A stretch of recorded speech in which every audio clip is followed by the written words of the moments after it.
Ayan, so pumalpak yung ano natin, yung pinunla natin o yung seedlings natin. So about mga 50% siguro yung tumubo dito, no? Madalang. And so isusort natin dito para itanim natin para hindi sayang.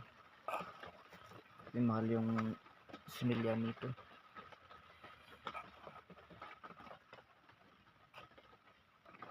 Ayun. And so ganun talaga.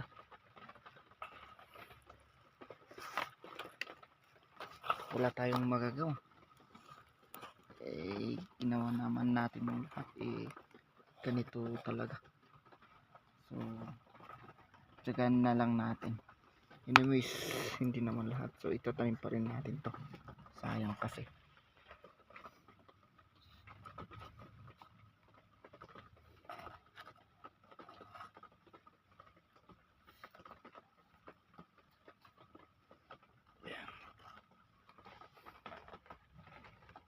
Ayan. Mamamatay na kasi.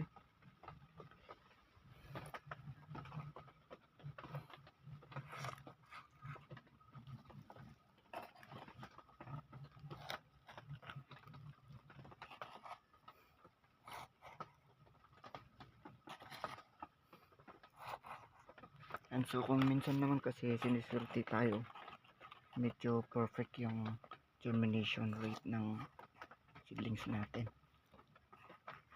And so ayun, nagsimilya ulit ako, nagpunla. Ayun na, so sana makahabol to. Anyways, ganun talaga.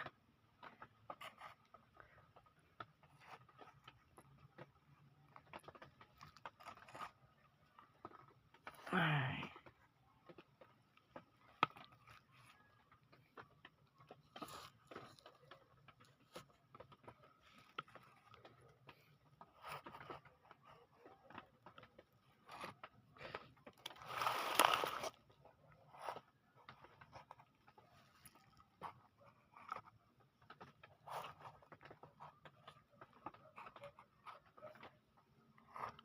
And so siguro kulang sa purity ano,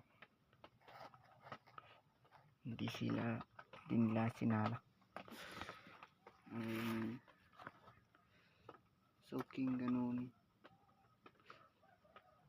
medyo manipis kasi yung bunga, hindi yung busog-busog.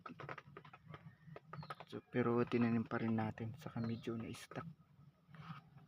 Ayun, so ito yung kinalabasan.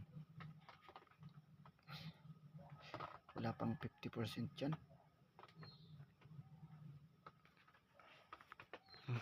Anyways, pero talaga